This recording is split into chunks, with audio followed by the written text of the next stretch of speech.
نثار تیری چہل پہل پر ہزاروں عید ربیع الاول، نثار تیری چہل پہل پر ہزاروں عید ربیع الاول،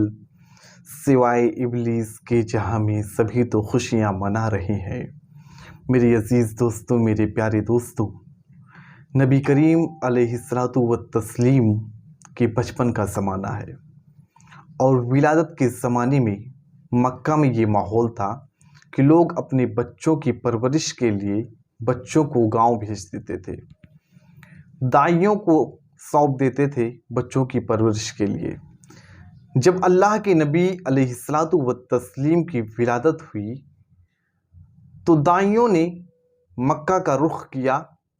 اور مکہ میں آئی اور بچوں کو طلب کرنے لگی۔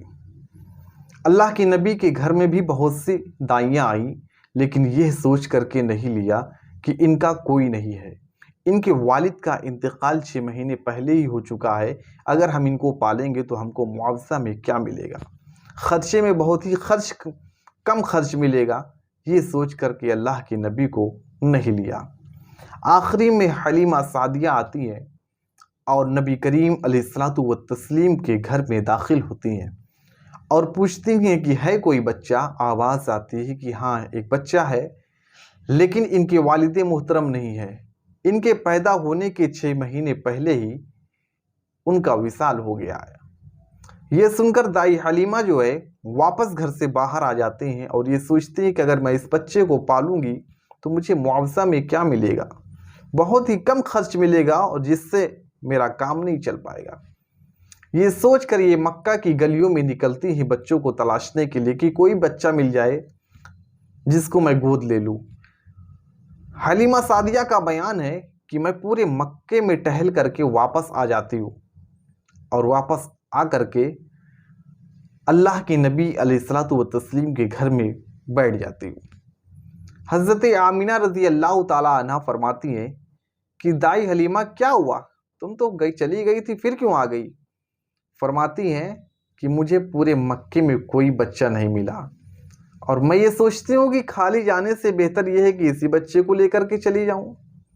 تو حضرت آمینہ فرماتی ہیں وہ بات تو ٹھیک ہے، لیکن میں ایک بات تم کو بتا دوں کہ تمہاری امید سے زیادہ تمہیں پیسہ وغیرہ نہیں ملے گا، میں تم کو امید سے زیادہ پیسہ وغیرہ نہیں دے پاؤں گی، اگر تمہاری مرضی ہو تو لے جاؤ ورنہ نہ لے جاؤ۔ حضرت حلیمہ سعدیہ فرماتی ہیں کہ میں نے یہ ٹھان لیا ہے کہ خالی جانے سے بہتر ہے کہ اس بچے کو لے کر ہی جاؤں۔ ابھی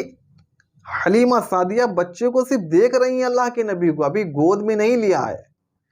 لیکن جیسے ہی گود میں لیتی ہیں، حضرت حلیمہ سعدیہ کا بیان ہے، خود فرماتی ہیں، خود بیان کرتی ہیں کہ جیسے ہی میں نے بچے کو گود میں لیا، سر سے لے کر کے پاؤں کے تلووں تک مجھے ٹھنڈک محسوس ہوئی۔ سبحان اللہ، پہلا معجزہ۔ اللہ کے نبی علیہ الصلوۃ والتسلیم کو لے کر کے دائی حلیمہ باہر آتی ہیں اور اونٹنی پر بیٹھاتی ہیں۔ اللہ اللہ، وہ اونٹنی جو چلنے کے قابل نہیں، نہایت کمزور، جو صحیح سے چل نہیں پا رہی تھی، اللہ کے نبی اس اونٹنی پر بیٹھتے ہیں، دائی حلیمہ بھی بیٹھتی ہیں، لیکن جب اللہ کے نبی علیہ الصلوۃ والتسلیم اس اونٹنی پر بیٹھتے ہیں تو آٹومیٹک قدرتی طور پر پتہ نہیں کہاں سے اس میں جان آ جاتی ہے، اور اتنی تیز وہ چلتی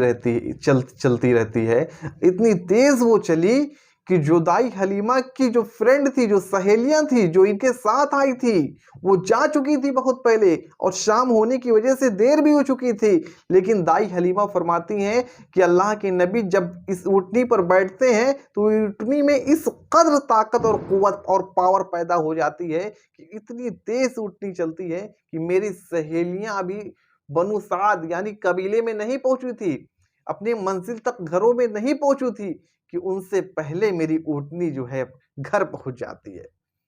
جب ان کی سہیلیاں گھر پہنچتی ہیں بعد میں تو سب سے پہلے آتی ہیں ان کے پاس، حلیمہ سعدیہ کے پاس، اور پوچھتی ہیں اے حلیمہ یہ بتاؤ تمہاری اونٹنی تو کمزور تھی، تمہاری اونٹنی تو لاغر تھی، پھر تم اتنی تیز کیسے آ گئی؟ حضرت حلیمہ سعدیہ فرماتی ہیں کہ اونٹنی کمزور تھی، اونٹنی لاغر تھی، اونٹنی کے اندر طاقت نہیں تھی، اونٹنی بیکار تھی، لیکن اونٹنی کے اوپر بیٹھنے والا بچہ بیکار نہیں تھا۔ یہ پہلا معجزہ، یہ بچپن میں گود میں تھا ہے اللہ کے نبی، لیکن معجزہ دیکھو، اونٹنی کمزور ہے لیکن پھر بھی تیز رفتار سے گھر پہنچا دی۔ آپ کی دوشریک بہن شہما کا بیان ہے، کہتی ہیں کہ میں اکثر جو ہے اللہ کے نبی کو کھلانے کے لیے چھت پہ لے جایا کرتی تھی۔ اللہ کے نبی کو کھلانے کے لیے، ابھی 9 مہینے کی عمر ہے، ابھی زیادہ عمر نہیں ہے، 9 مہینے کے ہوئے ہیں۔ کہتے ہیں کہ میں اکثر جو ہے اللہ کے نبی کو کھلانے کے لیے چھت پہ لے جایا کرتی تھی۔ چونکہ ہم لوگ بہت غریب تھے، ہم لوگ کے گھر میں کوئی کھلونا وغیرہ نہیں تھا کہ بچے کو دے دیا جائے اسی کے ساتھ لگا رہے، تو اکثر میں چھت پہ لے جایا کرتی تھی، اور رات کی چاندنی میں جب میں اللہ کے نبی کو کھلاتی تو بہت مزہ آتا تھا۔ اور ایک مرتبہ کیا دیکھتی ہوں کہ نبی کریم علیہ الصلوۃ والتسلیم کو میں چاند کی چاندنی میں کھلا رہی ہوں، اور اللہ کے نبی کی انگلی اٹھی ہوئی ہے، اور انگلی اٹھی ہوئی ہے چاند کی طرف۔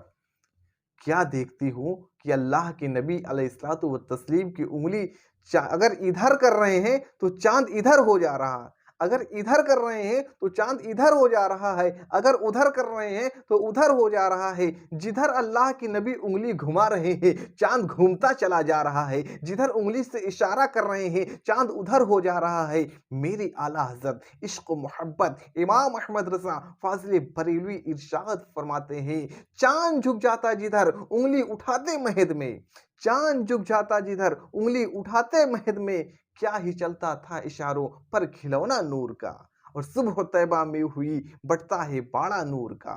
صبح طیبہ میں ہوئی بڑھتا ہے باڑا نور کا، صدقہ لینے نور کا آیا ہے تارا نور کا۔